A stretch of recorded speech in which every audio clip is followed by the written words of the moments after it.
Welcome back, everybody.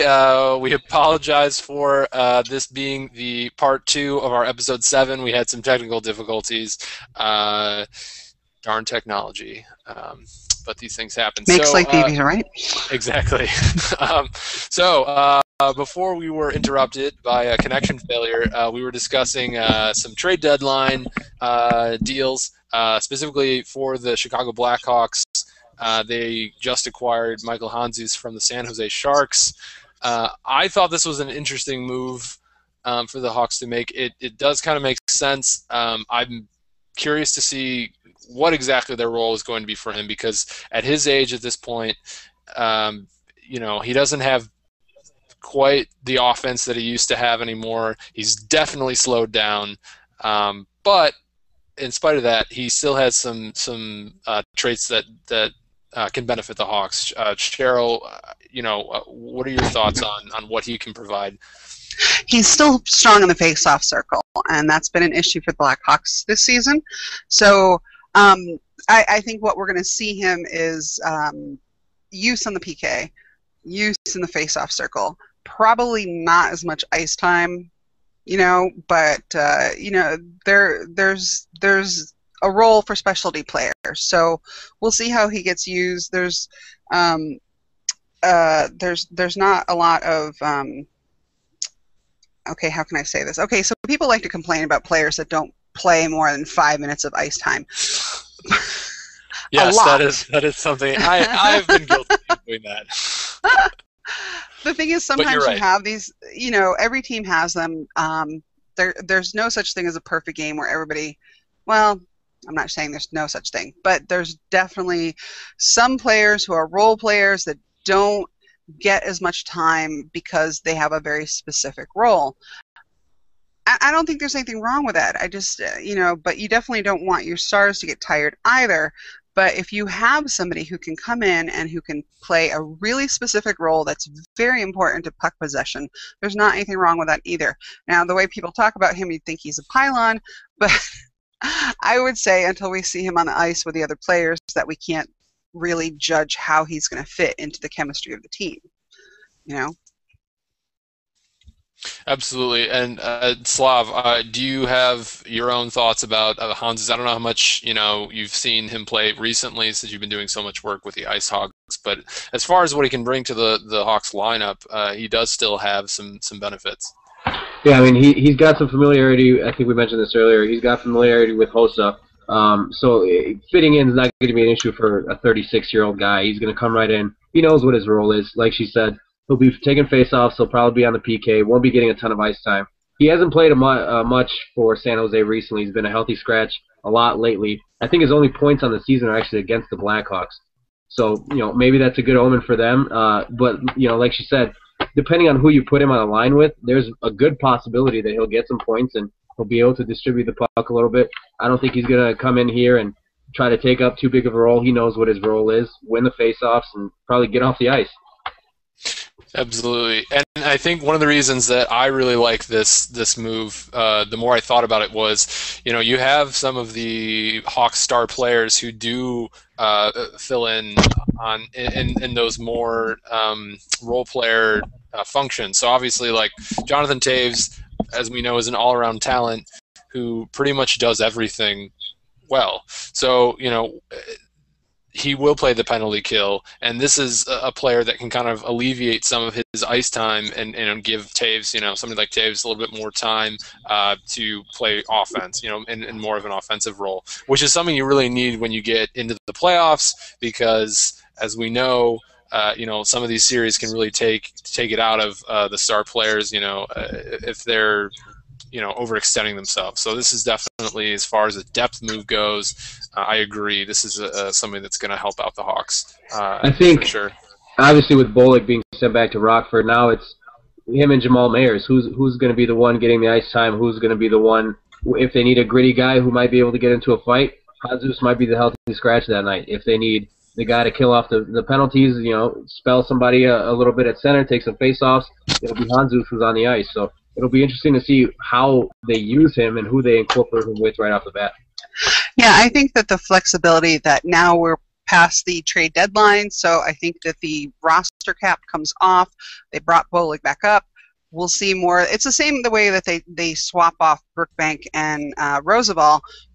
Whose talents are needed tonight, whose skill set. I'm just looking at Hanzus' stats real quick from his season so far with the Sharks. He's 55.6% in the faceoff circle. He's done just shy of 300 faceoffs in 28 games. Not bad at all. And if you can compare him over to the Blackhawks, of course, at the top of the heap, you have Jonathan Toews, very dominant, 60.8%. Just over 700 face-offs so far in 35 games. Everybody else who's got 400 plus face-offs is around 45%, and Andrew Shaw's taken 333. He's at 43%. The difference is people, if you spread it out over the number of games, 5% doesn't sound like a whole lot. But in a team like the Blackhawks, where puck possession is vital, because they're not out there hitting the other team anywhere near as much. So you want to start with a puck. So your skill guys, your Kane, your Sharp, your Hossa, you want to start with a puck. So that drives play. That 5%, a face-off here, a face-off there per game will make a difference. And a lot of people probably don't think that, but it does. It does, for sure. When you extrapolate that over a course of a season, like you mentioned, 700-some face-offs, 5% of 700 is still a lot of time of possession for the puck. Exactly. Yeah, absolutely. I think it's probably a good idea if we touch on a little bit of some of the deals that the Hawks, close opponents, whether in their division or close to that, some of the rivals have made. Just to list a few, actually, this is something that I kind of want to discuss more specifically. The Columbus Blue Jackets, after today, look like they're, on their way to, trying to make quite a bit of a run to get into the playoffs. They're not far behind. They made quite a few major moves today that could certainly help them in the stretch drive. They acquired, Marian Gaborik being the biggest one from the New York Rangers. They did send back Derek Brassard and John Moore, and Derek Dorsett. So those are the three pieces that go back. But to acquire a player like Marian Gaborik, and they also acquired Blake Como from the Calgary Flames, stocking up on some offense for sure. And that's, you got to hand it to them. That's impressive. Well, Jarmo Kekalainen has made one heck of a first-year impact on the draft. Mm-hmm. Not on the draft. Sorry, the deadline, trade deadline. Marian Gaborik is a huge acquisition for Columbus, an offensive talent. So, an all-star, gives a new face to the franchise, basically. Then picked up Michael Leighton, who a lot of people will be like, Michael Leighton, but come on, he's back. He's better than Steve Mason. That's true. He's got playoff creds. He moved Steve Mason, which was the important you found somebody to take him, actually. Yeah, that's true. Thank you. Then he moved John Moore, who I thought was not too bad this season, but I guess his production's been off. Derek Dorsett, Derek Brassard, added Matthew Ford, added Blake Como. So it's like, he made a pretty bold set of moves today. Added, I think, I was having a discussion with somebody earlier today, and he mentioned Corsi and Fenwick and et cetera, and I'm not that deep into those stats, so I can't speak about those. But basically, the team got stronger, a lot stronger, and I think other bubble teams have something to look out for now that Columbus could actually climb into the playoffs. Chicago has played them quite well this season. I think there's maybe a couple of the games where I don't want to say they dismissed the Blue Jackets out of hand, kind of the traditional thing that, the Blue Jackets kind of stink, we don't have to work as hard type of thing. But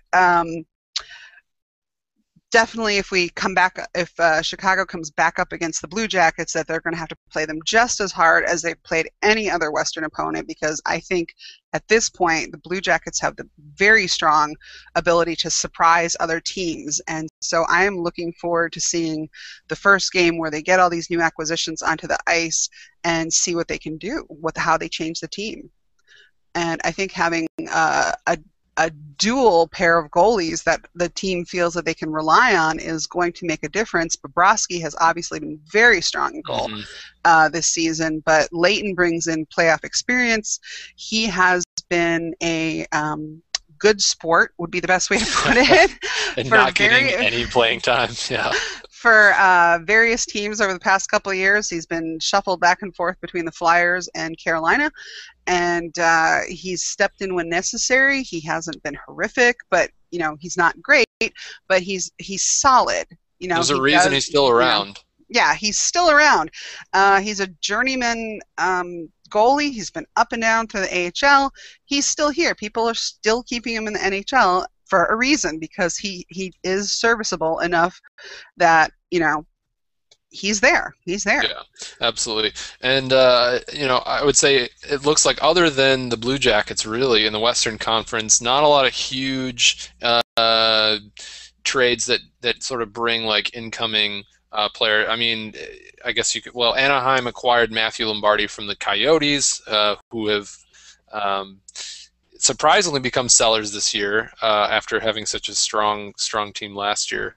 He kind of fills a role for center for the Ducks. I don't think that the Ducks were weak in that area, but anything you can do to shore up without giving away talent is a good thing. I think the big move in the West, other than what Columbus did, is that the Wild picked up Jason Pominville. They sent off Matt Hackett, which was kind of a surprise, but I think that Pominville can add a lot to the Wild. Absolutely. And the Wild has been really strong so far especially this of late. Yeah, and I think they're sitting currently third in the West. They're certainly, they've been duking it out with the Canucks for the top of the the Northwest Division. So people kind of made fun that, they spent all this money on Parise and Suter and they didn't have the best start. Okay, they didn't have the best start, but not every team had a strong start either. And, historically we've seen that teams cannot have the best start, but they can still come back and be very competitive in the playoffs and go on to win the Cup. So right now Minnesota's sitting at 44 points in the West. They got 13 games to go. They are tied for points with Vancouver, but they have, one game in hand over Vancouver, and it's going to be interesting to see how Pominville fits into the mix up with the Wild. I've enjoyed watching him play with the Sabres for the past couple of years, so I think he has plenty to offer the Wild. I think one of the things Pominville adds to Minnesota, too, he normally kills the Blackhawks, so head-to-head, that's an addition for the Hawks, or addition for the Wild. It is good for them against the Hawks, but I think that's the biggest deal in the Western Conference, even bigger than Gaborik in my mind. Springfield in the AHL, a team does not have a lot of depth. The Blue Jackets, they're going for it with this deal, and if it backfires on them, it's going to backfire badly. They don't have a lot of depth in the AHL. They don't have a lot of guys that can come right in and step up. Jonathan Andy Marchessault was one of the guys who was leading the AHL in points for a while. He got his opportunity, but they sent him right back down. They don't have a lot of guys in Springfield. And on the other hand, Minnesota, Matt Hackett, to me, I got to see him play against the Ice Hogs a number of times. Darcy Kemper, 5 times the goaltender, head-to-head against the Ice Hogs. And he came in against the Hawks about a month ago after, I can't remember, I think it was Harding that started for Minnesota, got blasted by the Hawks in the first period. Kemper came out and shut down the Hawks, and he got sent back down to Houston. So I think, Hackett, he's a big-name goalie because of the lineage, but Kemper, to me, is a better goaltending prospect. Absolutely. Yeah. And another move in the West that kind of makes one raise one's eyebrows is the Sharks picked up Rafi Torres. So the last thing you wanted to see was the Sharks add more grit, and the fact is that with the change in his game, I don't think he's done any stupid hits yet this season, but there's still time. Yeah, there's still time. A third-round pick for Rafi Torres is beyond belief. I cannot believe someone would actually trade a third-round pick. Not that there's a ton of value in a third-round pick, but if you draft well, you can get a very quality player. You can turn a third-round pick into an NHL player.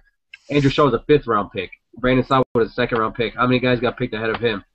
A third-round pick from Rafi Torres is mind-boggling. And think about it. Shaw got passed over for 2 years before he became a pick. So the thing is that Rafi Torres, he's like Bursch but better. As what I saw somebody say earlier today. That's probably accurate. He's actually got more offensive talent, I would say, because Torres, like Matt Cook for the Penguins, if he can just avoid the stupidity of this, blatant headshot history that he's got, he has the possibility to add, offensively to the team that he's on. He has some skill. He's just spent so much time, suspended for one hit after another that it's people kind of cringe. But I think he's one of those guys like Steve Ott that you're just like, ugh. But if he's on your team, what he adds to your team, he's a Carcillo type player that you're just like, when he's on your team, you're probably more appreciative of him than when he's not. Oh, for sure. But that being said, there's always the question mark of, oh God, he's on the ice. Please don't hurt us, anybody. I'll keep my Carcillo comments to myself, by the way. Speaking of players who've hurt the Blackhawks, Ryan O'Byrne got sent over to Toronto. So we might not have to see him in the West at this point, and he has factored into multiple Blackhawks injuries. But if Toronto makes it through the playoffs, you never know what's going to happen over in the East. That's true. I mean, like, look at the game tonight. Everybody's been making fun of Ryan Clough. Production prior to his trade, he was consistent 20 plus point player prior to this season. Goes over to New York, he has like a 3-point night tonight, 2 goals, an assist, I think. And the game's still going. Is it still going? Yeah, it is. And here's actually something that I thought was pretty interesting. I can't quite tell, because based on the moves that we've seen prior to the trade deadline, it almost looks like the San Jose Sharks are a seller team based on who they've given up, because they traded away Douglas Murray, they traded away Ryan Clough, and they're not getting back. I mean, they traded away Michael Hans, who's not somebody who's putting up a lot of points this year, but somewhat of a key piece to their roster. And it just seems strange to me that they've given up that many pieces, especially when you look at the record. They're still very much in it, and I'm just I was surprised at how many players that they acquired Scott Hannon and Rafi Torres. Those are like the two names that I can think of that they acquired prior to the deadline. They got a lot of picks out of the deals though too, so I'm not sure what their salary cap situation is right now, but I think they got a second, third, and a fourth, obviously for Hanzu. So I mean, they've got a number of picks. So I mean, we'll see what direction they decide to go later on, and we'll see what they do in free agency. I'm kind of curious about the Sharks myself, because they sent off a lot of grit. They sent off Clough. The Clough movement it seemed kind of surprising to me, but a lot of people's like, well, he wasn't productive, so why don't they ship him off? Well, San Jose's currently sits in 6th. I think that there's every expectation that they're going to make the playoffs this year, and you never know what they're going to do once they get there. The guy that they got back today, was his name, Scott Hanna. He's a shutdown defenseman, so that's been a need for San Jose for some time. That's true. They've got the goalie there. They just need more defensive talent, the ability to shut down teams like Chicago and some other teams that have given them trouble. So I think the Sharks aren't necessarily feeling like, oh, we're going to win it, because there are some very dominant teams. But look at the Kings last year. Got in the 8th slot, surprised everybody.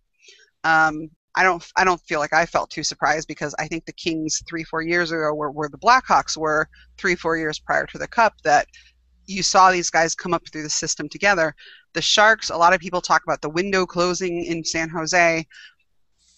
I think a couple. There's still quite a bit of talent on that team. I don't want to point fingers at X player or Y player, but I do think that if certain key players in San Jose changed, that the San Jose's got enough pieces in place that they could make a very solid run at the Cup. Not this year, but next year or the year after. Yeah, I don't think this year. I was I was definitely one of the critics at the beginning of this year who didn't think San Jose was going to do much of anything. they've done a little bit better than I think I thought they would have. I don't think they're going to do much in the playoffs, personally, but there is still quite a bit of talent on that team where I agree, if they kind of make the appropriate moves the next year or two, they could, be right back on top. So now Detroit, they had a very weak start to their season, and they have come back. They're in 7th place now, 41 points. Depending on who they face off against, it could really be a difference maker in the playoffs. For example, I mentioned earlier about them playing Anaheim. They beat them twice this season. If the standings hold up as they currently are, with Detroit in 7th and Anaheim in 2nd, that could make for a real interesting first round between Detroit and Anaheim. And if they help knock them out of the playoffs, all the better from the Blackhawks' perspective. Right, exactly. It's something that Blackhawks fans can certainly hope for. Before we end this tonight, actually, Slav, I want to go back to you about basically the roster makeup. And prior to the trade deadline, we didn't see the Hawks really make any moves regarding Blackhawks prospects. We were kind of discussing this a little bit earlier. How surprised are you about that? And I don't know. Do you think that? Why do you think that was? I'm not surprised. Stan Bowman, obviously a guy who he hasn't made any big splashes or anything yet. He's not the type of guy to make a move just to make a move to appease the fan base or whatever it may be. But you look at his track record for all the people that second-guessed him recently, everyone's kind of quiet about it now. Right.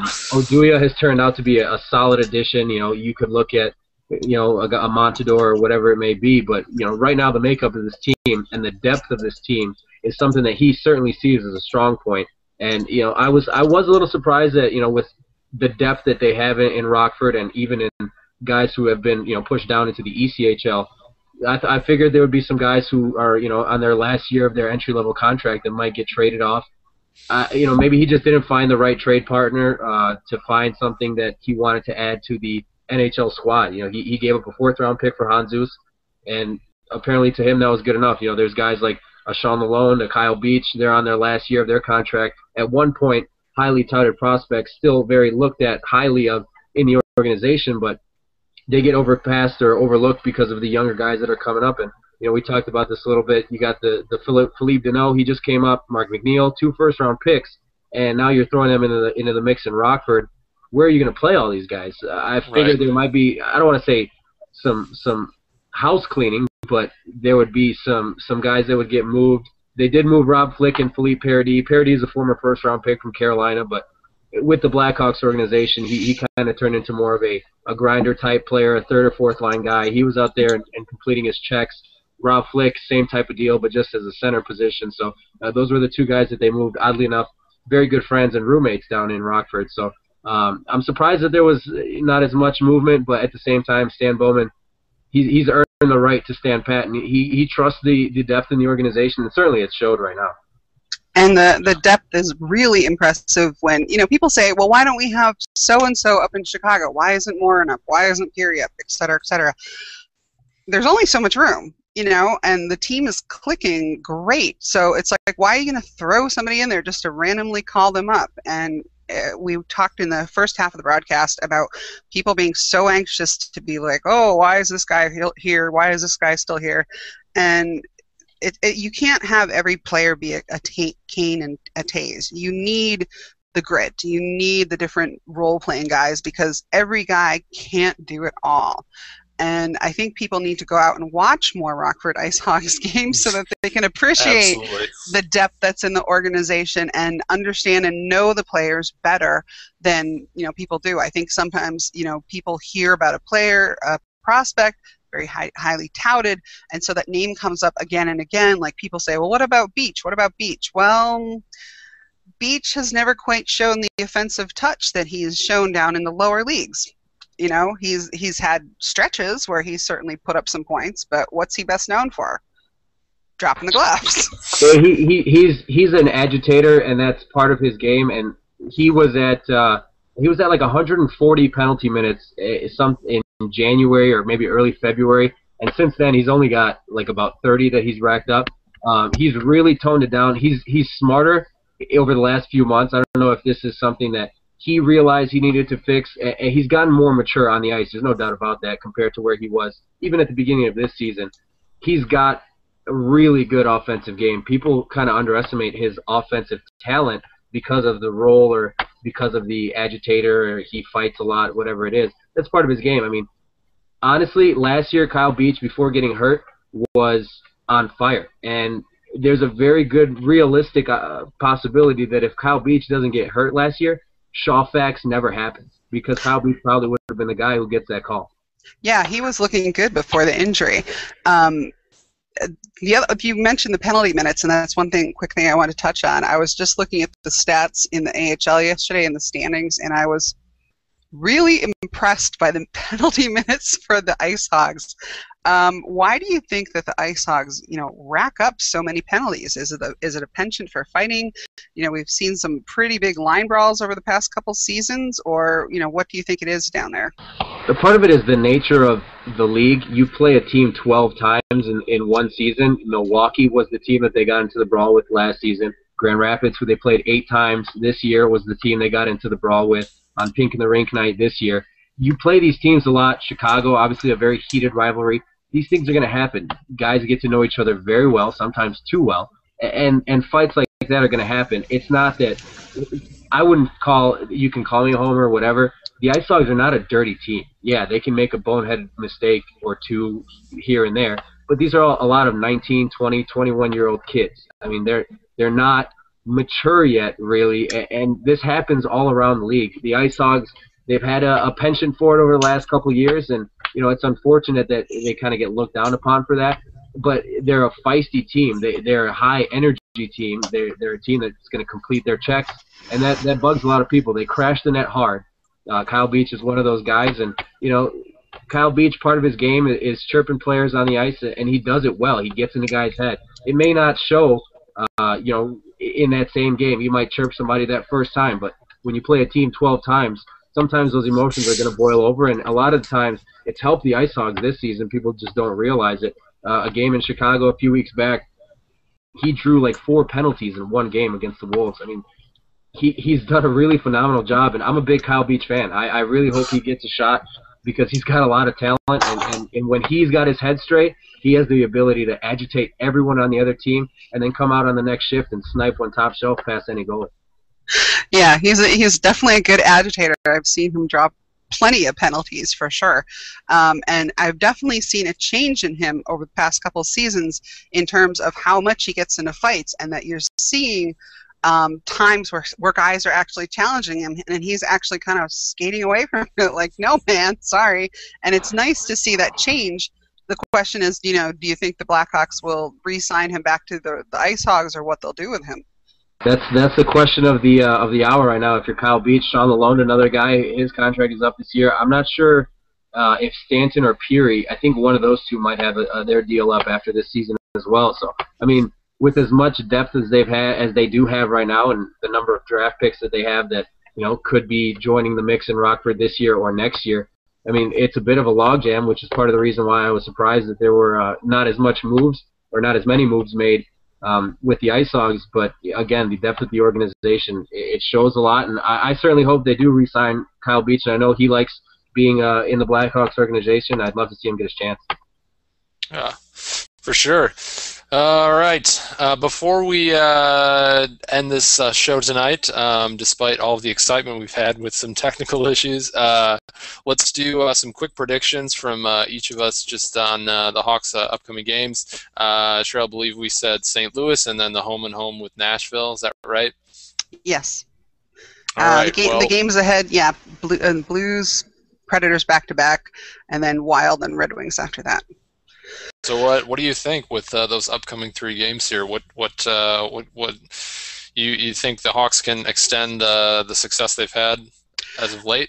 The Blues have been an interesting team to play against this year, and I don't actually think they've had that many games. I think 2 games so far. I think there's one more game after this upcoming game in the schedule. They've beaten them earlier in the season. They had a 3-0 shutout, which I think was the first shutout? No, the second shutout of the season, and I'm trying to look real quick through the schedule, and they had a game that was 3-2 at home. So I think the Blues have been struggling a bit as of late, but they picked up a couple of players that I think can add something to their mix going forward. They got Jay Bouwmeester and Jordan Leopold, so I think that might help give them a spark, and it could be a challenge. And when it comes to the Predators, I think the team has to look at what happened the other night, realize what they did and what they didn't do, and I think we're going to see a course correction for this weekend. That's my thought on the next 3 games. And you? Absolutely. Slav, Slav, what do you think? I mean, would you agree with that? I mean, obviously, like Cheryl said, with the recent moves that they've made on the back end, they already have some talented players up front. I mean, should be more of a challenge for the Hawks as they face them in the next game. So you've got to assume Rene's probably going to steal them 1 game of the remaining 2. He's just too good of a goaltender not to have that happen. And as much firepower as the Blackhawks have offensively, he's going to have 1 standout game, probably get them at least a point, probably 2. So I'd say they probably split with Nashville. I think St. Louis is a team. Obviously, they like to be physical against the Hawks, and it's it can backfire on them when the Hawks have puck possession and they just get frustrated. So I'd say Blues probably goes to the Blackhawks' way, and then they split with Nashville. All right. Sounds good. All right. Thank you guys both. Let's wrap this up before we have any more potential technical issues. But thank you, everyone, for joining us. Again, I'm your host, Matt Stufflew, via the checking line. Thank you for watching our TCL Blackhawks podcast. With me tonight, as always, Cheryl Adams, and then joining us graciously, Slavko Bekovic. We appreciate you coming in, and we hope to have you in the future. Good night, everybody. Good night. Thanks for joining us.